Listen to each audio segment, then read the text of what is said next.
Hi guys, welcome to my channel. My name is Dr. Bhasha Mukherjee. I am a junior doctor and former Miss England. If you're new to this channel, I do lots of reviews, medical content, and today is one such video where I will be reviewing a product that I have just been using for the past 1 to 2 weeks now. And the product in question is the Dyson Air Strait. To give you an idea, on my channel I have a lot of content on hair loss and my experience with hair loss and how my kind of experimentation with hair products and hair tools started, and how it was all more or less motivated by my experience of essentially losing my hair. So anyway, let's get straight onto it and talk about the Dyson. Now, this is my second Dyson product that I have started using. If you go back on my channel, then you will be able to see the Dyson Airwrap review, and I also compared it with the Dupe, some other products that I had tried, which was sort of Dyson equivalent essentially. But then I returned my Dyson because I wasn't happy with the product in the end. I found that it was too costly, it had too many parts, it was too heavy and bulky and space-taking. And for the money that you were paying, the effects didn't last long enough, so that was the reason that I sent it back, essentially. Anywho, now I am onto the Air Strait. I wanted to check this product out because I was looking for a product that would achieve what the Dyson Air Strait claims to achieve, which is that it's a 2-in-1 product. It straightens and it dries your hair at the same time. And there are lots of products like this which sort of kind of straighten and kind of dry your hair. And I had tried quite a few of those, but I'm at the stage of my life where I want something that is minimal effort, but also is protective in terms of how much heat it produces, how it kind of tugs at my hair, and does it cause more hair loss or does it cause more hair damage, that sort of things. I'm sure nobody wants hair loss and nobody wants hair damage, but I'm at the stage where I have to try and preserve and hold on to the little hair that I have.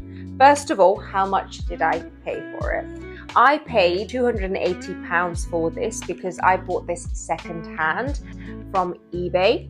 I also bought another Dyson from the Dyson website itself, and it was first-hand, and I paid about £380. But there are Dysons that are being sold for much more than this.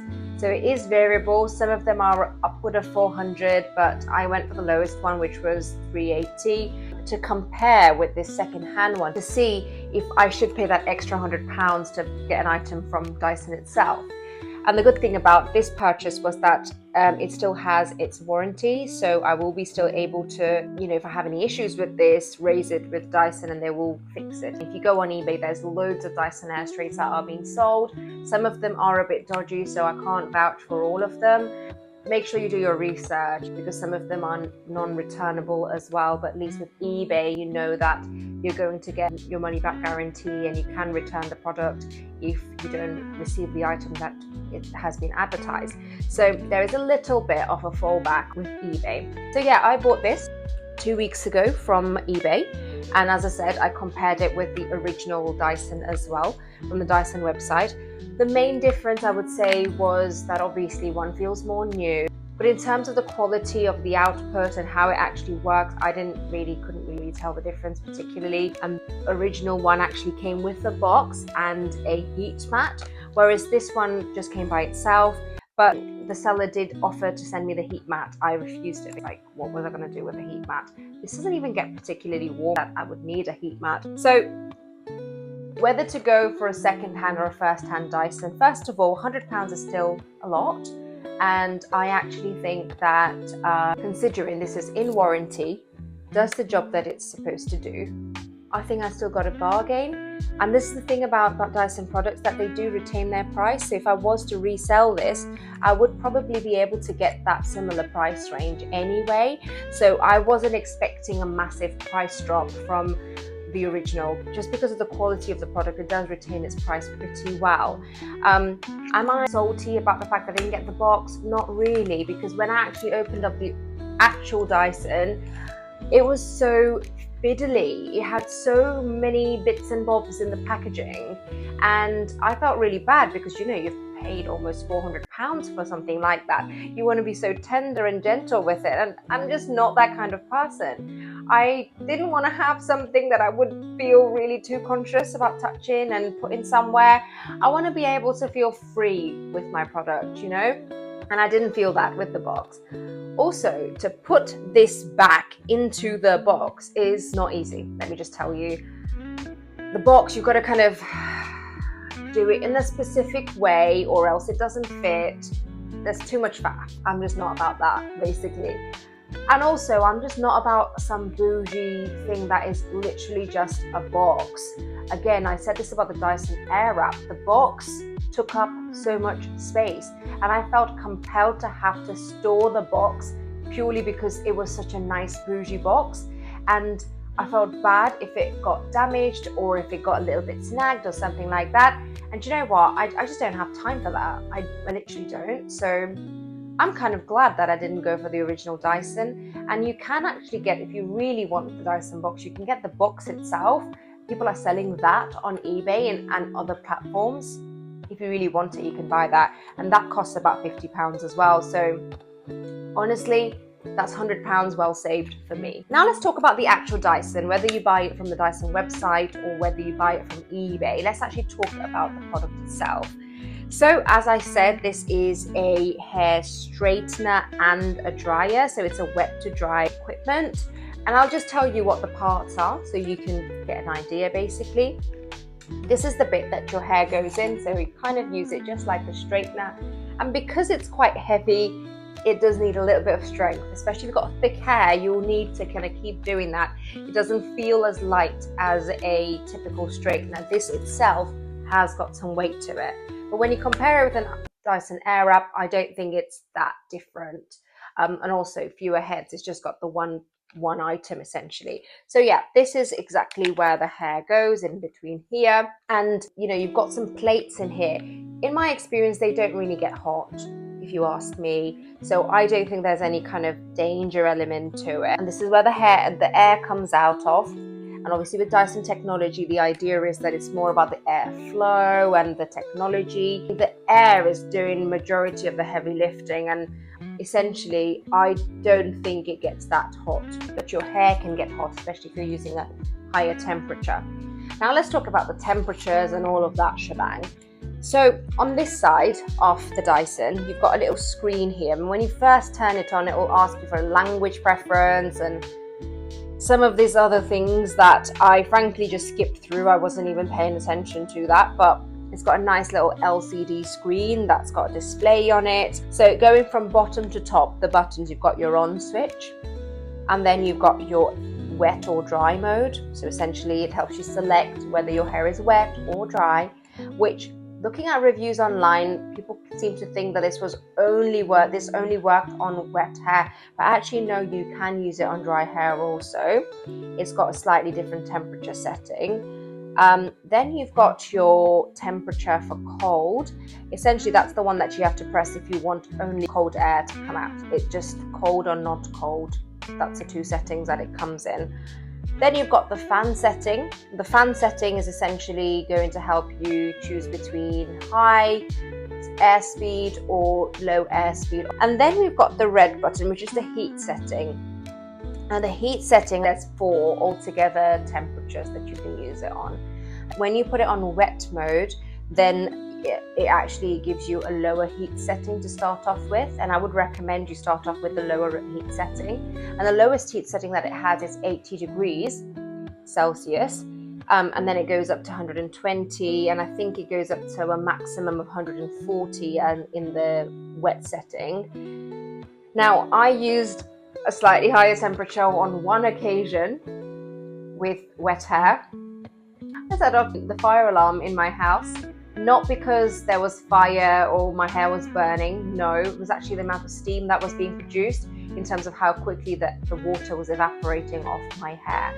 So I would say go with the low heat setting and at least dry off majority of your roots and majority of your hair, either with towel, air drying, or even the hair dryer setting, which I want to talk about in a moment, before you go in with the actual straightening bit, I will say. Okay, so As I said, in the wet setting, it's 40 degrees, 120 degrees, or 140 degrees. And in the dry setting, it starts off with 120, 140, and then there's a boost mode. And I think the boost mode is really good for if you're going to do a little touch up. If your hair's a couple of days old, it's getting a bit kinky, a bit wavy, which, let me tell you, it does get a little bit kinky and wavy, especially if you're doing any sort of scrunchy styles, just as you would with if you had used a hairdryer, if you had scrunched your hair up, which I had done today. I'd worked out, I'd used a steam room. All of those things meant that my hair, I guess, was retaining more moisture, and then I had put it in a little scrunchie, and that meant that it then became a bit kinky, and then as a result I had to go over it with the boost mode in the dry setting to sort of straighten it up a little bit. So now let's talk about how are the two ways that you can use this. As I said, you can use it on wet hair and on dry hair. And you can also use it as a hair dryer as well, although I wouldn't recommend it because the airflow is really not as strong as if you had used, for example, like a good hair dryer, like a 2000 watts hair dryer. It does not have the same force, it does not have the same sort of power as a typical hair dryer. So what I do is I close it. There's a little lock on this side. I set that lock on, and there it just sits like that basically. You don't have to do it, you can do it open if you want to. And what I do is I just go in like this on my roots mainly, and maybe I'll section my hair off and I'll do it. Now, I don't section my hair all the time. I section it maybe once or twice, like sometimes when I remember to, but for that purpose, I think, I will let it air dry, towel dry quite a bit, and then I will go in with that because I know you'll be there for a long time trying to just dry off the roots and stuff. But yes, it's a good little tool to sort of go in there and just dry off your roots mainly, just because you can angle it in that way. Now, after I've done that, I will go in and just use it like a straightener. Simple as that. And you can section your hair. If you do section your hair, it's going to be much more efficient because you're essentially going to be able to go in smaller chunks to sort of really get those kinks out. And I have wavy hair, so when it's wet, it goes all kind of scrunchy. I need to do it in sections really, but as I say, I'm a lazy girl, so I don't always remember to, and if you don't, then it just takes you a bit longer and you have to go in a few more times. And yeah, that's kind of how I use it. And as I said, you can also use it in the dry mode if you want to boost it again. So now let's talk about what my experience has been so far of using it. So the first time I used it, I think I hadn't really read the instructions. I'm really bad at reading instructions and doing as I tell you. So I didn't really read the instructions, and I kind of just went there kind of haphazardly. So I did half my hair on a higher heat setting and my other half on a different heat setting. But I will say it took me about 10-15 minutes to do my whole head of hair. It was super quick and easy, and it was super simple. There was no funky steps, including all the things that are involved whenever I've had done a blowout with a hairdryer, with all the different brushes, all the rest of it. So I thought it was quite faffless. So the first time was like, I would say, a little bit of a rookie mistake to kind of not have done it in the proper way, and that meant that it got kinky faster. However, what I liked about it is that my hair remained non-frizzy and it remained sort of sleek overall, which meant that it's much easier to put it up in a bun, put it up in a ponytail, tie it up for workouts, and kind of just brush it through and you're ready to go more or less. It doesn't look messy.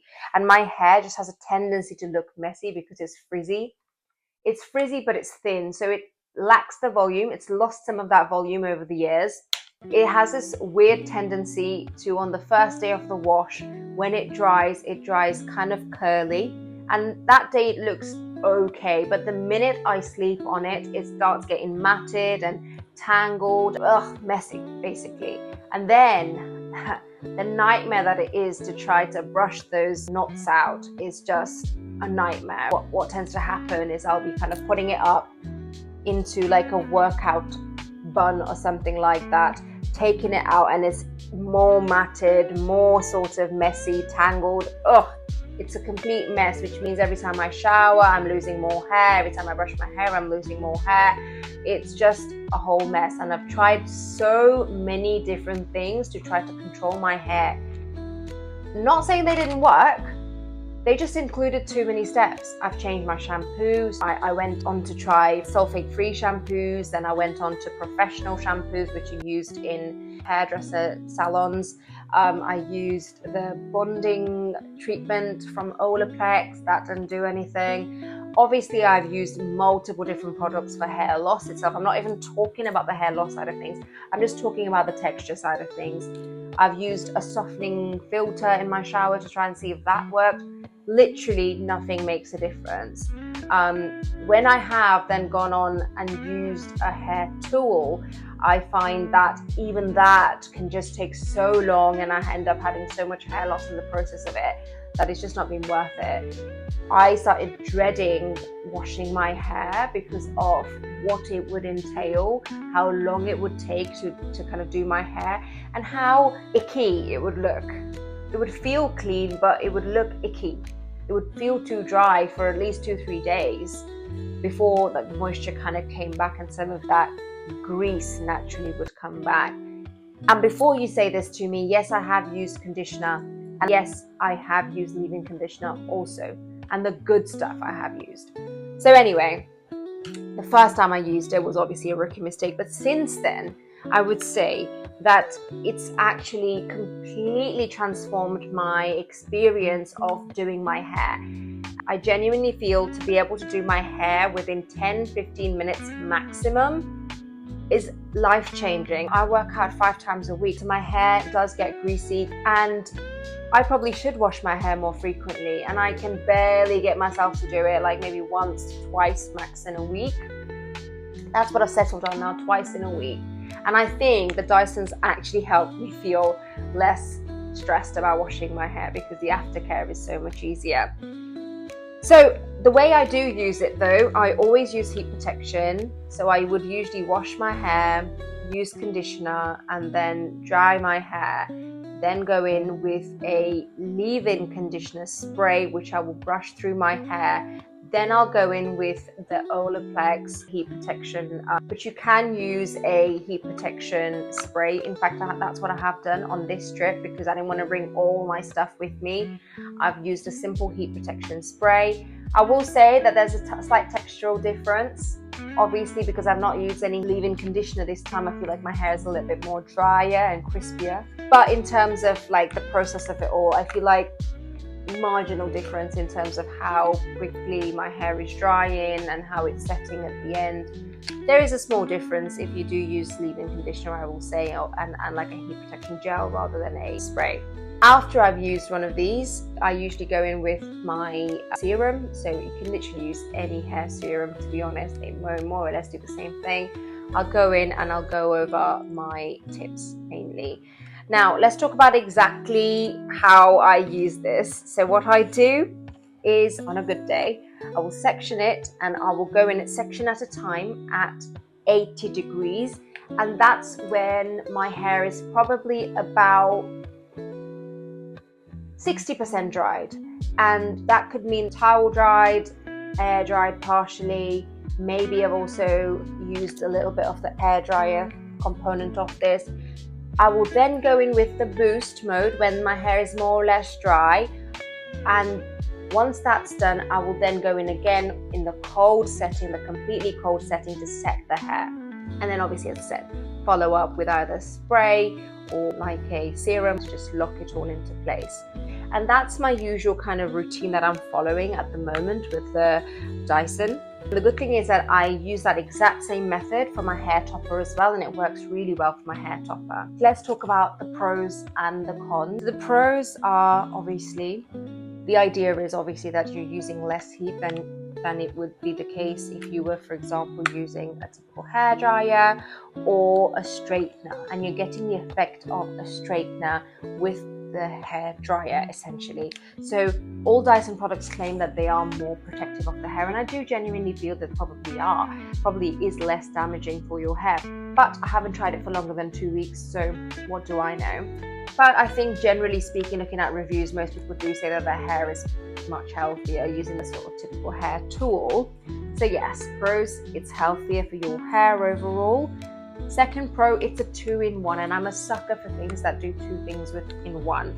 I feel like I'm getting to the stage of my life that I just want things to be simple, easy, and straightforward. I don't want to go on holiday and have to carry 500 different items, and I am on holiday at the moment, and this is really helping me just to kind of get through my day, do what I need to do. And I didn't even bring a straightener with me because this is doing the trick. So yes, I feel like it is one of those tools that is easy to use. It's simple, it's just one item, boom, done. It is much more space saving as compared to the Dyson Airwrap with its hundreds of different heads. And actually I do like it that I don't have the box, as I said, because it just means that I can just throw it in my bag and I don't need to worry about carrying it in the box just because I have the box. I feel like I'm the kind of person that just because something exists, I would want to carry it in that thing. Another pro is that the fact that it is helping me have good hair every day and have almost like a uniform look every day means that, of course, I save time, but also it just means if your hair is done, then it's so much easier to look put together overall, you know? And I didn't like using typical heat tools like a hair straightener because I knew the damage it was going to do to my hair.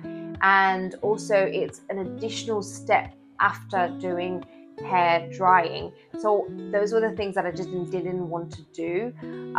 However, this is so easy and simple that it helps me achieve this effortless look, this uniform look.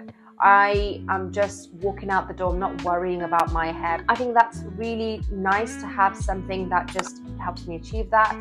The alternative to that would be to style it. In past, I always had to heat style my hair. I've got the kind of hair texture where it only looks good when it's heat styled or it's an updo style. And as you know, I have undergone hair loss. I've had a hair transplant, which has completely changed my whole hair journey completely. It just means that I don't suit certain styles anymore. I have to wear a hair topper majority of the time to kind of achieve a certain look. So based on that, I've now had to resort to like a uniform look that has got to work all the time. And I will say that it looks better when it's straight, and it's just a look that I've got, and it goes with everything, more or less everything. So I like that this is helping me with that journey. Essentially, the main pro is the quality of the product itself. You are paying for the technology, which it feels luxurious. It feels luxurious to use. When you hold it, it feels luxurious all the way through. Even the plug feels luxurious, and it retains its value. If I was to resell this tomorrow, it would retain its value more or less. Like, you will not see a Dyson being sold at under £200. It just doesn't happen. And of course, this came with a warranty, which is really helpful as well. So those are the main pros. Cons, I will say the main cons, probably the price point. The price point, I've talked about Dysons, they are ridiculous priced. It's like almost £500 effectively. I mean, I paid almost £300, which is a lot less, but it is quite a lot of money. And I'm the kind of person, in a couple of years ago, I was like, I'm not paying this much for something that achieves something very similar. Okay, it's slightly different to what loads of other products already do. And that's why I tried the dupes and tried some of the other methods, and in the end I was like, you know what, no, it's not worth £400-500. However, I feel like I've changed my mind having come across the Dyson Air Strait. I do feel like this is worth the price, even though it is about £300, and I probably could get the 30 outfits with that, but just for the fact that it just helps me feel so effortless. It takes away the need for me to worry about having makeup on, worry about wearing nice clothes. That is just the power of hair, that if your hair looks good, you look good. And I genuinely do believe that. Anyway, I know we're on cons, so why am I talking about pros again? But this just goes to show how much I'm a fan of this already at the moment. The next con, I would say, is the weight. It is quite heavy. is quite bulky, and I do think it's got lots of wire, so I feel like the wire itself is so heavy that you're kind of knocking about a little bit. But as I say, when I compare it with the Airwrap, I don't mind. And again, I'm not carrying dozens of different products, I'm just carrying this one. So fine, you know what, it does the job that it's there to do, so I'm okay with the weight of it. It's not going to give you a sleek, straight, straightener hair look. It's not. And yes, your hair will kink and become a bit wavier the longer you leave it, but it still maintains the sleekness. So don't expect it to sort of completely be like slick straight hair for the whole time. If it gets damp, if it gets moisture in there, it will start to become a little bit less sleek, less straight. However, I feel like where it lacks in the straightness, it gives volume to your hair, which means that when you're then brushing your hair out, even when it's gone a bit kinky, it still looks and feels so much easier to comb through and brush through, just because you're not getting any tangles. And now I want to give my final verdict, which I think we've kind of talked about enough already. I think it's pretty clear. I really do like this product. But to summarize, at the stage of life I'm at, having experienced hair loss, trying to save what little hair that I do have left, using a hair topper, which, by the way, those things are not cheap either. And even the hair toppers I have to kind of keep treating with heat tools, and I had to keep treating with heat tools quite a lot. I use so much of the bonding complex on this that even despite all of that, it's still a bit crispy at the end, so I know that there's some heat damage on there. In order to be sustainable with my hair, I think the Dyson Strait was the best choice, because it's helping me achieve this uniform look while still protecting my hair. It's just become this super simple routine in my life at the moment, to just have this hairstyle all the time. It's easy, it's quick, it's simple, fewer products, fewer things that I'm carrying around. It's just simple. And it just means it takes the decision making, the thinking, the storing. Where did I keep my brush? Where did I keep this other item? The sad feeling of when you see the hair coming through, whenever you're using one of them hair dryer brushes. I don't know. I feel like hairstylists use it differently to people. Maybe I use it differently to everybody else, but I was just seeing so much of hair coming out whenever I was styling my hair, and it was just really traumatic.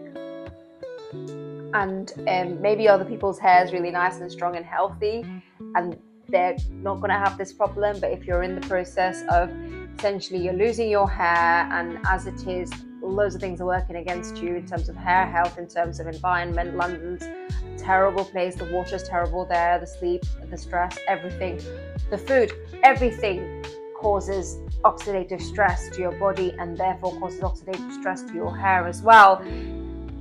In that environment, you want something that causes minimal damage, takes up minimal of your mental space, and in that way, I feel like the Dyson Strait definitely achieves that. So yes, that was my little review of the Dyson Strait. I hope you liked this video, guys. If you did, make sure you drop a like, comment, share this video, make sure you press that subscribe button, and of course, don't forget to press that bell icon also.